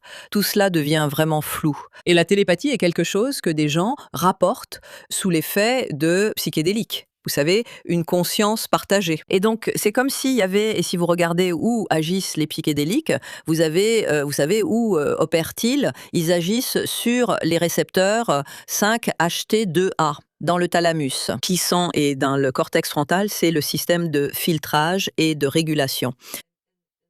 Et donc, ces enfants, je crois, et j'ai un nouvel institut à but non lucratif, l'Institut Hennessy. Et l'une des choses que je fais, c'est que j'examine vraiment. D'un point de vue scientifique, il s'agit de comprendre ce qui diffère concernant leurs problèmes intestinaux. Vous savez, je pense que le microbiome intestinal affecte en fait leur métabolisme du tryptophane. Et cela provoque chez eux, vous savez, des composés qui agissent sur ces récepteurs, vous savez, comme le font les psychédéliques. Mais vous savez, ce n'est pas... Vous savez, en gros, ce que ça fait, vous savez, c'est réduire leur filtre. Vous savez, la question intéressante que tu as soulevée, Jonathan, c'est, vous savez, pourquoi est-ce que quelqu'un développe une compétence de savant spécifique? Vous savez, c'est plus facile pour moi de comprendre quand il y a très peu de filtres et que c'est comme si vous voyez tout ça, vous savez. Mais pourquoi, vous savez, pourquoi certaines compétences spécifiques? Et je n'ai pas vraiment de réponse immédiate à cela, mais ça m'intéresse vraiment, vraiment beaucoup. Pouvez-vous nous en dire plus sur ce que vous pensez qu'il se passe dans l'intestin? Qu'est-ce qui fait que, vous savez, une personne autiste comme ça ait cette expression? Ou qu'est-ce que vous recherchez spécifiquement dans l'intestin? Je pense que c'est tout un domaine parce que certaines personnes diront que, vous savez, ils ont vu d'énormes améliorations avec les transplantations fécales ou d'autres approches pour réparer l'intestin. Pensez-vous que c'est une voie à suivre pour la recherche? Vous pouvez faire beaucoup avant une transplantation fécale, comme donner un bon probiotique aux enfants autistes, ce qui peut être très bénéfique. Oui, eh bien, il y a aussi des gélules, ces gélules de sel. Vous savez que certaines personnes, vous savez, enfin, ça a l'air dégoûtant, donc vous Pas savez, pour les gens nous. n'en prennent pas. Pas pour nous. Quand on pense à la façon dont le microbiome intestinal a changé, vous savez, quand on va, vous savez, dans certaines cultures autochtones, et ils ont, vous savez, facilement 10, 15 fois plus d'organismes que nous, voire plus. Et quand on pense à tous les produits chimiques dans notre alimentation qui tuent les bactéries, et donc on obtient ce qu'on appelle une dysbiose, quand il y a une prolifération de certaines bactéries, et vous savez, une sous-représentation d'autres. Vous avez des problèmes de perméabilité intestinale, vous savez, parce qu'il y a toute cette inflammation dans l'intestin.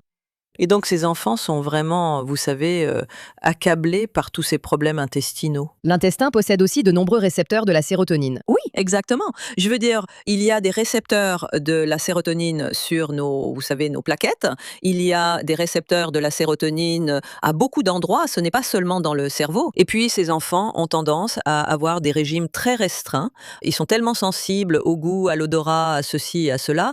Donc, vous pouvez imaginer que leur microbiote intestinal est encore plus réduit. Le corps va produire, vous savez, il va continuer à métaboliser. Il fait avec ce qu'il a, d'accord? Vous savez, il fait avec ce qu'il a. Mais malheureusement, le cerveau ne reçoit pas vraiment ce dont il a besoin. Vous savez, les neurotransmetteurs dont il a besoin, et puis il reçoit, encore une fois, des substances chimiques qui pourraient ressembler au tryptophane, d'accord? Mais en réalité, ça ressemble au tryptophane, mais c'est en fait quelque chose comme la buphoténine qui a des propriétés psychédéliques, tu sais, parce que c'est plus puissant que la DMT. Et donc, c'est donc ce que je veux faire cependant, tu sais, c'est une hypothèse. Ce que je veux faire, c'est étudier le microbiote intestinal chez ces enfants, d'accord. Tu sais, et tu peux faire ça en regardant l'ARN des espèces. Tu sais, juste un échantillon de sel. Regarde ce que cherche une éventuelle surexpression à ce niveau-là. Et puis, regarde aussi leur génétique, parce que c'est aussi la façon dont on métabolise ces substances, tu sais. Et tu sais, donc la génétique des neurotransmetteurs, tu sais, le métabolisme ou tu sais, la synthèse. Et puis aussi regarder, tu sais, leur métabolite et voir est-ce qu'il y a peut-on le considérer comme un système? D'accord. Est-ce que c'est cela? Et regarder les comportements. Et si tu vois qu'ils ont une surexpression de ces organismes, oui, tu vois qu'il y en a trop de ceci et pas assez de cela. Et on le relie à ce comportement. Donc c'est en fait, tu sais, aborder les choses de cette façon révolutionnerait la psychiatrie. Mais c'est beaucoup de travail de faire toute cette analyse. Mais ce que ça ferait, c'est que ça intégrerait la psychiatrie dans le reste du domaine médical, où on ne se contente pas de regarder quelque chose et de dire c'est un syndrome, on va regrouper ces enfants parce qu'on sait qu'il y a quelque chose, ils régressent, leur comportement est anormal, on va juste leur donner ces médicaments qui impactent beaucoup sans traiter le problème de fond. Je me dis non, allons à la racine du problème. Certains enfants ont des parents qui ont vraiment travaillé dur pour soigner l'intestin de leur enfant. Et l'enfant a ensuite pu vivre une vie où ils ont réellement pu aller à l'université et trouver un emploi. Vous savez. Oui, c'est quelque chose de très important pour moi et Jonathan. Nous en parlons vraiment beaucoup. Et vous savez, il y avait beaucoup de... Vous savez, je ne veux pas vraiment entrer dans les détails politiques complexes de ces conversations. Cependant, quand il y avait des médecins, c'était avant rendre l'Amérique en bonne santé à nouveau.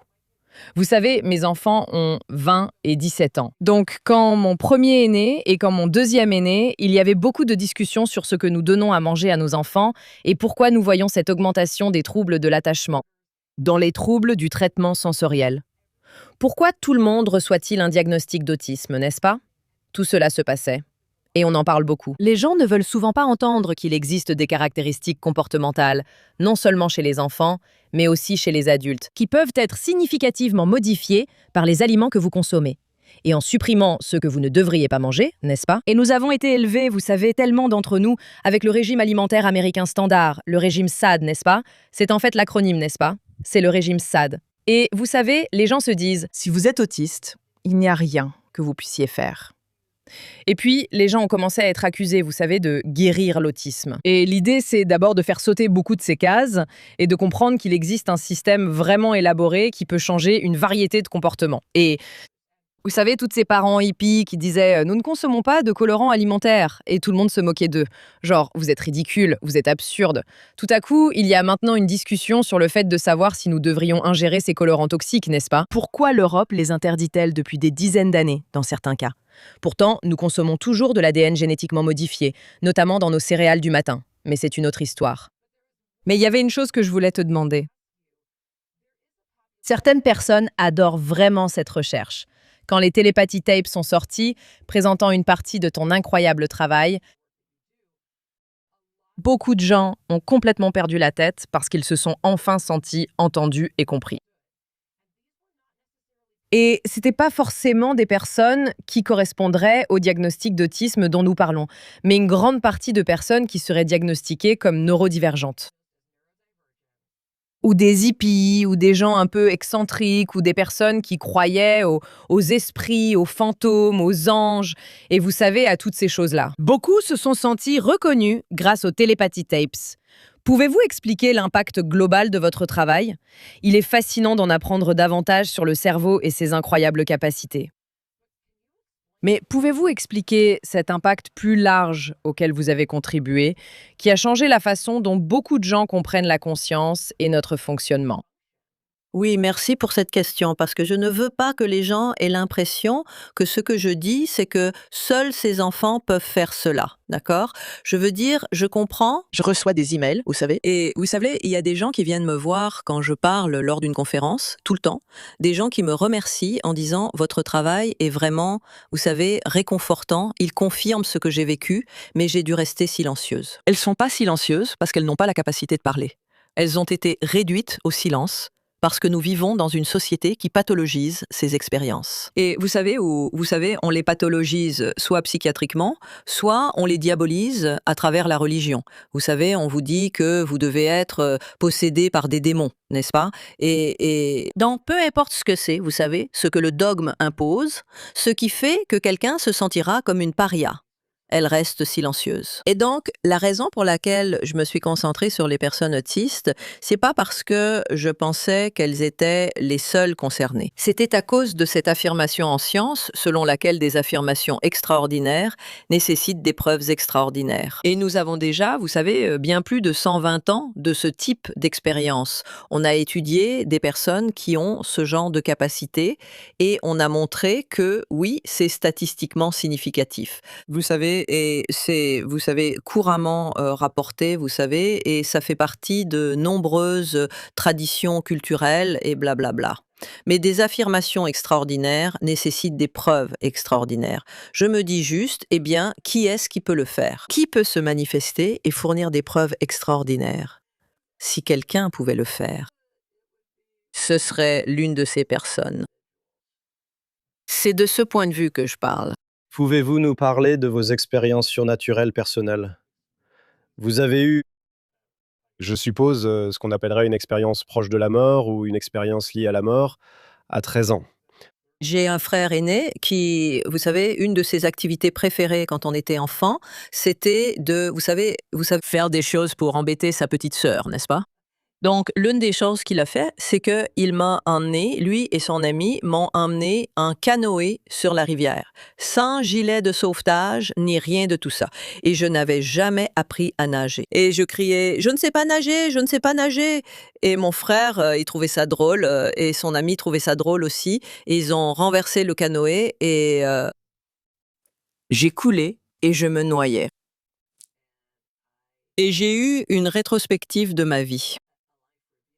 À l'époque, je ne savais pas le nommer, mais c'était comme voir ma vie défiler devant mes yeux, tout en ressentant une certaine paix. Je suis en train de mourir, tu sais, et ma mère sera bouleversée, mais je, je ne rentrerai tout simplement pas à la maison pour le dîner. Et puis, la chose suivante dont je me souviens, c'est que quelqu'un qui avait été témoin de la scène, qui avait travaillé comme maître nageur et qui se trouvait justement au bord de la rivière cet après-midi-là, est intervenu, m'a trouvé, m'a sauvé et m'a sauvé la vie. Et ce n'est que des années plus tard que j'ai entendu l'expression, tu sais, revue de vie et expérience de mort imminente. Et je me suis dit: «Ah, donc c'est ça que c'était.» Et donc ensuite, Hem, je vais à cette conférence où, vous savez, Phyllis PMH Atwater parle de ses recherches sur les expériences de mort imminente. Et elle a étudié des milliers de personnes, y compris des enfants. Et j'écoute sa conférence et elle affiche cette liste de caractéristiques des personnes qui ont vécu une expérience de mort imminente. Et je suis là, vous savez, et je regarde cette liste. Et certaines de ces caractéristiques sont psychologiques. Et d'autres sont en fait de nature physique. Et je regarde cette liste, il y a, je ne sais pas, environ 16 éléments. Je les regarde et je me dis, ben, j'ai pratiquement toutes ces caractéristiques. Et donc je lui ai parlé après. Et mais ce qui est intéressant, c'est que je n'ai pas développé tout ça avant d'avoir eu ma deuxième expérience. Mais c'était pas une expérience où, vous savez, je mourais, vous voyez? Ou que je suis morte et vous savez, que j'ai été ramenée à la vie. Et celle-là, c'était pendant que je postulais à l'école de médecine et que je traversais la rue et quelqu'un, vous savez, est descendu la rue à sens unique dans le mauvais sens.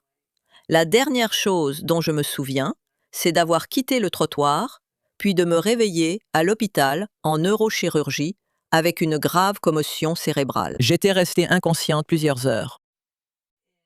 Et je n'en avais aucune idée. Je n'ai aucun souvenir de ce qui s'est passé pendant ces quelques heures.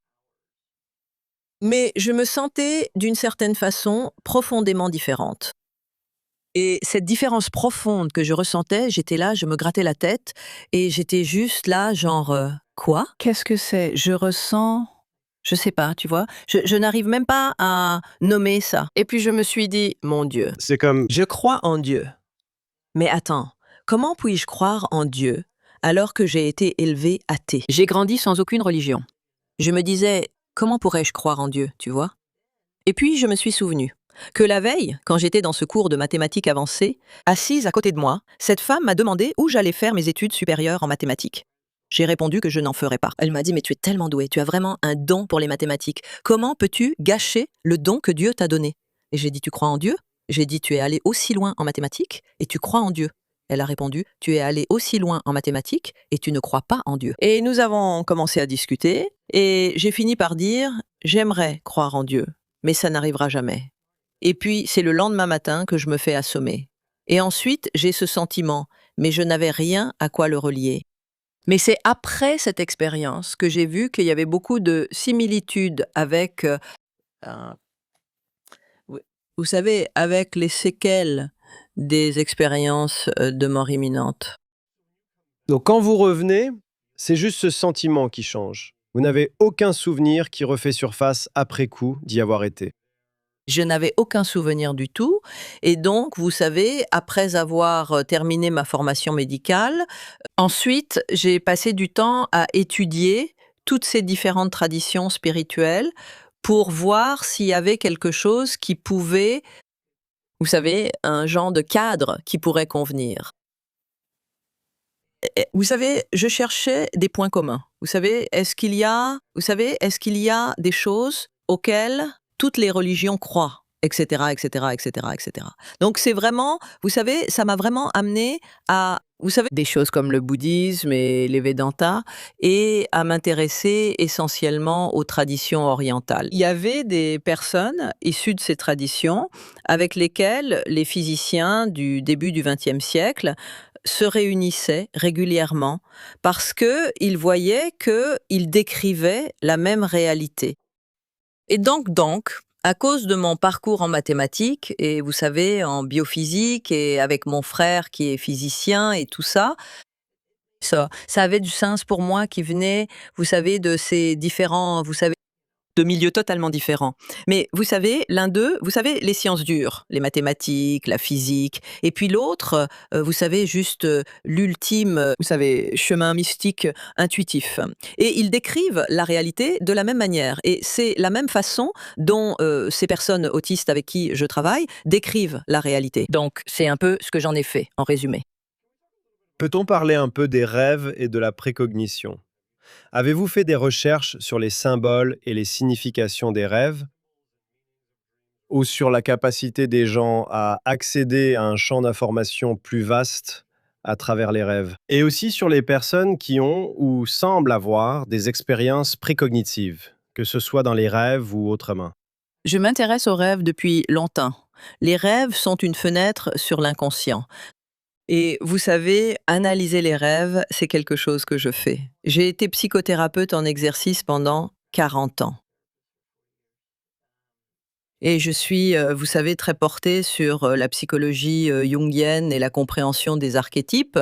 Quand j'écrivais mon livre, L'énigme ISPN, vous savez, l'une des questions que je me suis, posée, vous savez, c'était un peu comme une expérience de pensée. C'était,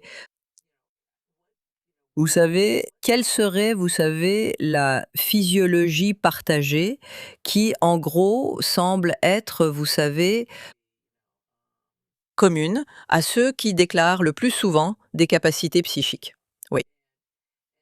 Et donc, vous savez, je suis tombée sur cette, littérature qui expliquait que c'est pendant le sommeil de rêve que, beaucoup de personnes, d'innombrables personnes ont eu des expériences précognitives, même si elles ne se considéreraient pas comme dotées de facultés psychiques en temps normal. Mais dans l'état de rêve, vous savez, elles avaient ces capacités. Et puis j'ai découvert les recherches sur les rêves qui avaient été menées, vous savez, par des parapsychologues, et je me suis dit, eh bien, qu'est-ce que c'est que nous apprend l'imagerie cérébrale fonctionnelle sur l'état de rêve? Et j'ai regardé ça, et ce que j'ai vu, c'est que l'hémisphère gauche, qui est, vous savez, l'hémisphère du langage, de la logique, pendant le sommeil paradoxal, il n'est pas dominant comme il l'est dans la vie éveillée. Vous savez, l'activité là-bas est réduite, et c'est l'hémisphère droit qui est dominant, qui est le côté du traitement intuitif et global. Et puis l'autre chose, c'est que pendant le sommeil paradoxal, les lobes frontaux, vous savez, jouent un rôle dans nos attentes. Les lobes frontaux sont aussi moins actifs, vous savez. L'activité des lobes frontaux est réduite dans le TDA. Vous savez, et chez les petits-enfants, et vous savez, en termes d'activité, ils ne sont pas totalement connectés au reste du cerveau chez les enfants. Je me suis dit, les enfants rapportent ces capacités. Certaines personnes les perdent en grandissant. J'ai pensé au syndrome du savant. C'est comme, vous savez, meilleure reconnaissance des motifs grâce à l'hémisphère droit et au traitement visio-spatial et visuel. Vous savez, l'hémisphère droit. Où sont leurs déficits? Dans le langage, vous savez, et c'est. Donc je continuais à voir ce schéma encore et encore. Et je l'ai présenté à la conférence sur la science de la conscience en 2005. Vous savez, en gros, ce que vous voyez chez ces savants, vous savez, et aussi avec les capacités psychiques, c'est l'inversion de l'état d'éveil habituel. La dominance cérébrale, ou quelles zones sont les plus actives. Quand j'y réfléchis, vous savez, eh bien, qui serait-ce? Qui alors aurait le plus de chances à l'état d'éveil d'exprimer ce genre de dominance inversée?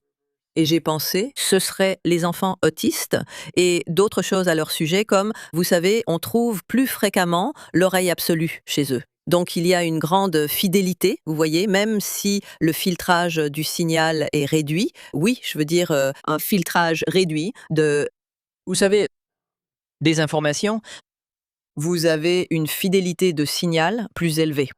Et ils ont souvent la capacité de devenir vraiment hyper concentrés sur une seule chose. Vous savez, donc toutes ces différentes caractéristiques que je savais qui feraient d'eux les candidats les plus probables. Je suis très passionnée par The Premonitions Bureau, qui était un livre de Sam Knight à propos de, vous savez, tout ce domaine d'études, principalement basé au Royaume-Uni, qui essayait de comprendre pourquoi certaines personnes, dont la plupart étaient dans des établissements psychiatriques, n'est-ce pas, et avaient été enfermées et jugées incapables de fonctionner dans le monde réel.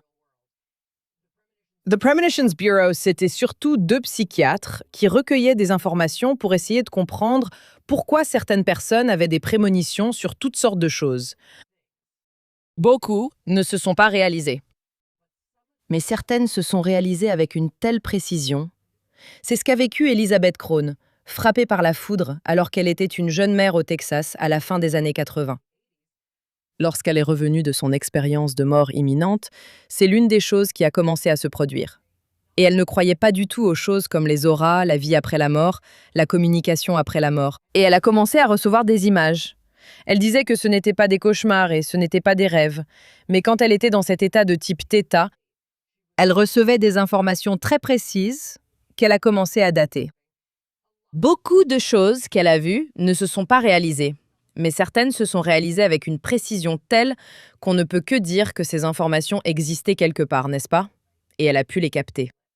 C'est ça qui est tellement intéressant. Et tu sais, tes recherches et tout le travail que tu as accompli ont été un point central et une pierre angulaire pour ouvrir cette conversation, pas seulement dans l'autisme, mais aussi dans la compréhension plus large du fonctionnement du cerveau et de ce qui se passe lorsqu'il ne fonctionne pas comme on pense qu'il devrait.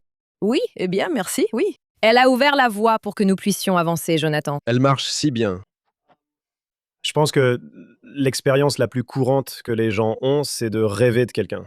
Et puis cette personne dira, soit t'appelles, soit t'envoies un email, ça faisait longtemps qu'on n'avait pas parlé, tu te dis: «J'arrive pas à croire que je te parle, je t'avais presque oublié, j'ai rêvé de toi il y a quelques semaines».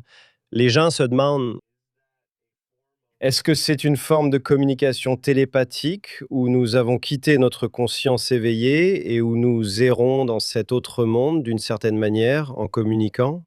Plutôt que de le voir comme ça, parce que quand elle a commencé, tu sais, quand on qualifie ce genre de choses de télépathie, alors les gens veulent savoir, eh bien, quel est le mécanisme, tu vois, comment ça fonctionne, tu sais, blabla, tu sais, et les gens se perdent dans ce genre de choses. La façon dont je le dirais, c'est que je crois vraiment que nous faisons tous partie d'un tout plus grand. D'accord. Et tu sais, donc il y a cette interconnexion et ce genre d'expérience nous rappelle que nous tu sais, qu'il existe ce type, d'interconnexion.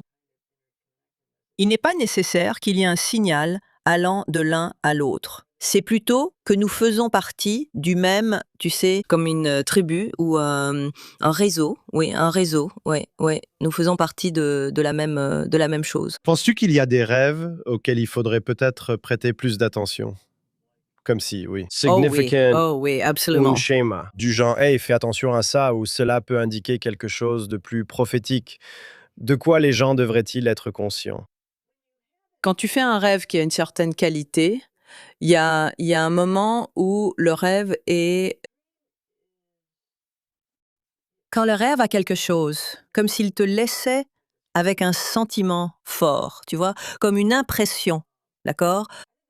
Il est important d'y prêter attention et de s'en souvenir. Il faut penser à ton rêve immédiatement, sinon il disparaîtra si tu ne le fais pas. Et parce que quand ça te laisse une impression aussi profonde, il y a des informations dans ce rêve. Maintenant, les informations dans ce rêve, tu dois les décrypter parce qu'une partie d'entre elles peut être purement symbolique et tu sais, et ne pas être, tu sais, une représentation de quelque chose de précis, littéralement, qui va se produire dans le futur. Parfois, c'est une représentation de choses qui se produisent littéralement dans le futur. Je veux dire, il y a un certain nombre de personnes qui font ces rêves et qui, plus tard, se retrouvent dans les circonstances dont le rêve parlait et elles sont capables de mieux gérer la situation. Par exemple, il y a ce gars célèbre qui, tu sais, faisait sans cesse ce rêve récurrent de, tu sais, être dans un laboratoire où quelqu'un, tu sais, a eu un accident chimique où, tu sais, ce produit chimique, tu sais, lui est tombé dans les yeux et toi, tu dois agir vite, tu sais, pour éviter, tu sais, de perdre la vue, tu vois. Et c'était un de ces trucs où il a fait ce rêve tellement de fois qu'il a pu réagir, tu sais, immédiatement. C'était de l'entraînement, non? Son Oui, cerveau s'exerçait. exactement, exactement. Parce que ce que nous pratiquons dans nos rêves, nous pouvons le mettre en pratique. Ça, vous savez, ça développe cette capacité, quelle qu'elle soit, de la même manière que lorsqu'on la met en pratique dans la vraie vie. Et donc, je pense que si un rêve est récurrent ou qu'il te laisse une sorte d'impression, tu dois vraiment l'analyser, l'enregistrer et commencer à en apprendre davantage sur ta propre façon de rêver.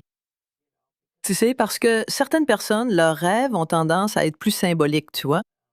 Et apprendre davantage sur, tu sais, le symbolisme. Il y a une certaine part de symbolisme que, tu sais, nous partageons tous, mais il y a aussi une part de symbolisme qui est un peu idiosyncratique. Donc tu dois comprendre, tu sais, ce que les symboles signifient pour toi. Donc c'est vraiment un art. C'était l'une de mes activités préférées en tant que psychanalyste. Tu as commencé à étudier l'autisme, tu sais, dans les années 80. Je crois que la prévalence de l'autisme était d'une personne sur 10 000, tu sais. En mettant de côté le surdiagnostic, en mettant de côté ce vaste fourre-tout, d'accord? Où beaucoup de personnes qui, tu sais, ce qu'on appelait autrefois de haut niveau, même si on n'emploie plus ce terme aujourd'hui, mais tu sais, en ce qui concerne les différents types, n'est-ce pas, des individus et des différents types de défis et de capacités que nous voyons. Tu sais, l'estimation est plutôt d'une personne sur 30. Et comme tu l'as dit, c'était autrefois quelque chose de très rare à rencontrer, en particulier les personnes non verbales. Tu sais, c'est pas seulement à cause du surdiagnostic et d'une certaine hausse. Tu sais, tu as évoqué la hausse des césariennes, l'échographie de grossesse et les modifications alimentaires évoquées influencent le microbiome. Même, tu sais, le Wi-Fi, les champs électromagnétiques, l'exposition généralisée aux produits chimiques, ainsi que l'ingestion, n'est-ce pas, de tous ces produits chimiques et fragments génétiquement modifiés. Je me demande si tu pourrais conclure ici en contrastant justement toutes les choses que nous faisons peut-être et qui contribuent à cette augmentation. Et aussi, à l'inverse, cette ouverture incroyable que nous avons grâce à ces choses pour comprendre différentes façons de traiter l'information. Cela nous donne une telle fenêtre, n'est-ce pas, sur la conscience. Peux-tu parler un peu de cette complexité, de la façon dont nous pouvons, tu sais, dans certains cas, créer un environnement qui est... Tu sais, ces défis sont bien réels, mais cela permet aussi de mieux comprendre comment nous en sommes arrivés là. Oui, je veux dire, je pense que il y a tellement de façons dont ces personnes autistes sont vraiment un cadeau pour l'humanité. Et l'une des raisons pour lesquelles je dis cela, c'est parce que si on les regarde, vous savez, qu'est-ce qu'ils nous apprennent?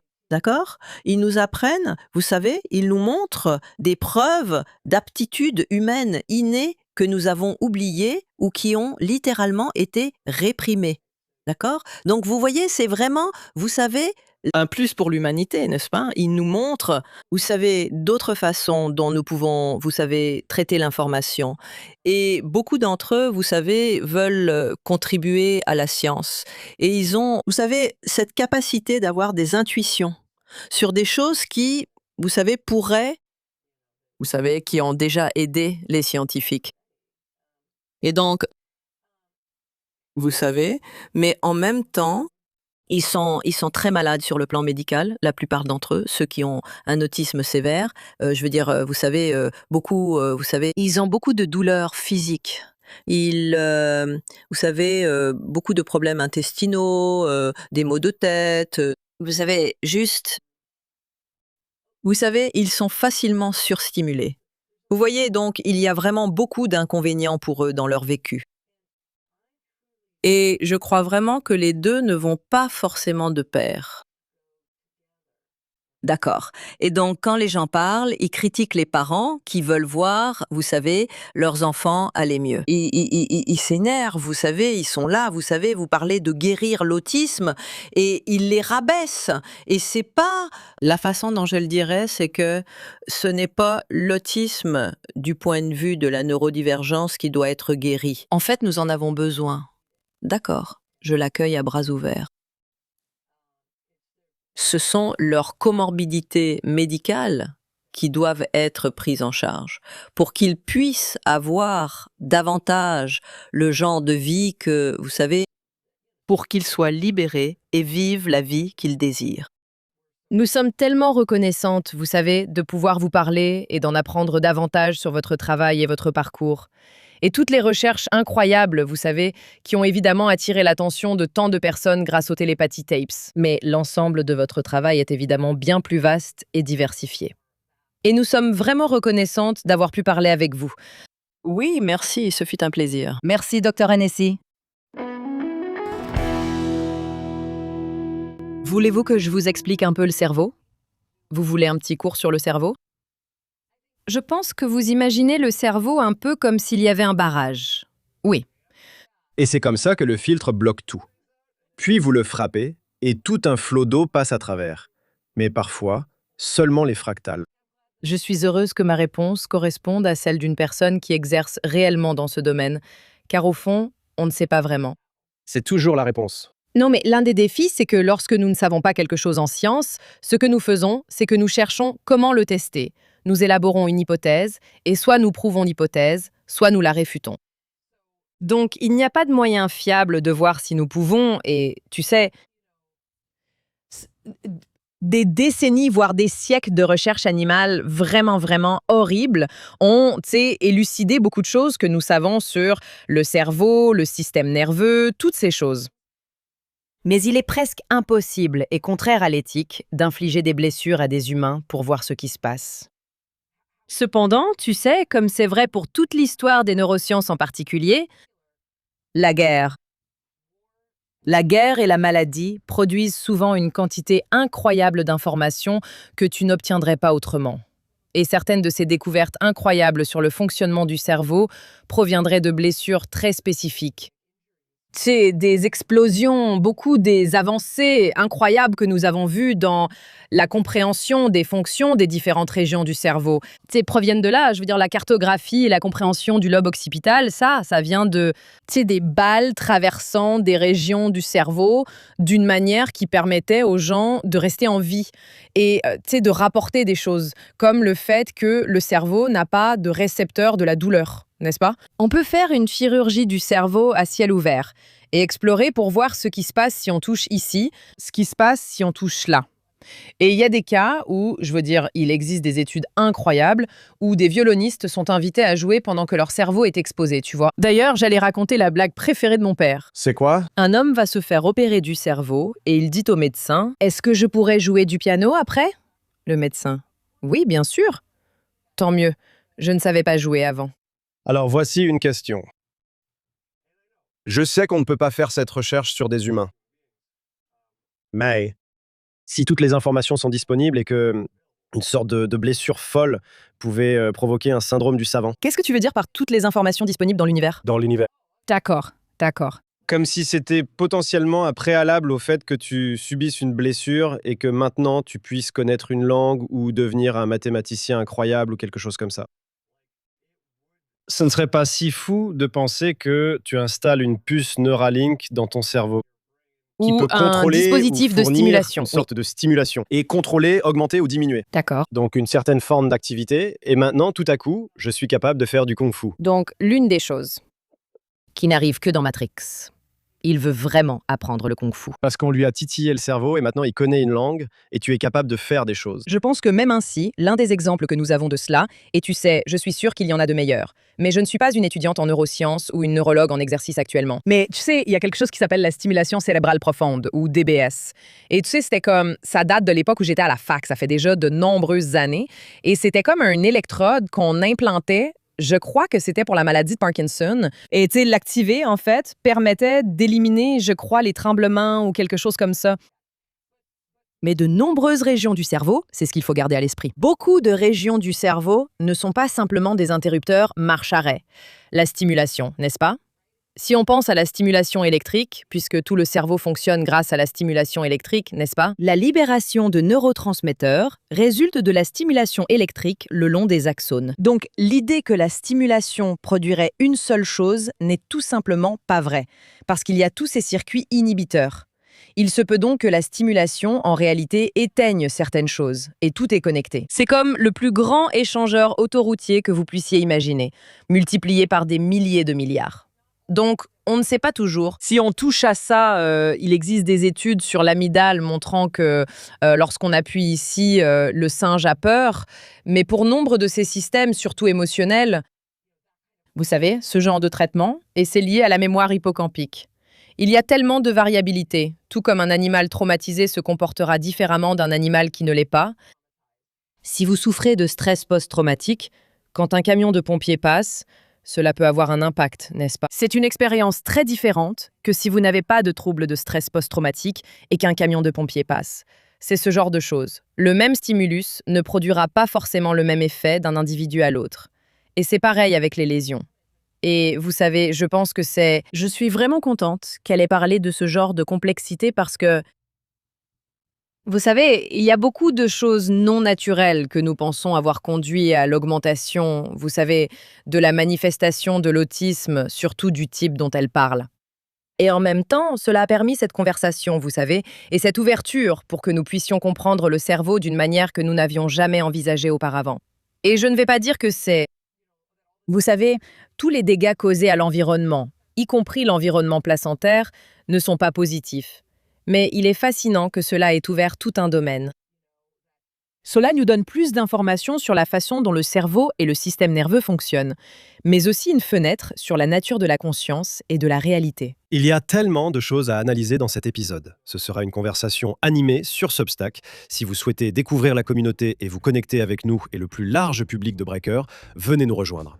Mon et Mindful Alex Breakdown sur Substack. De notre décryptage à la crise que nous espérons que vous n'aurez jamais.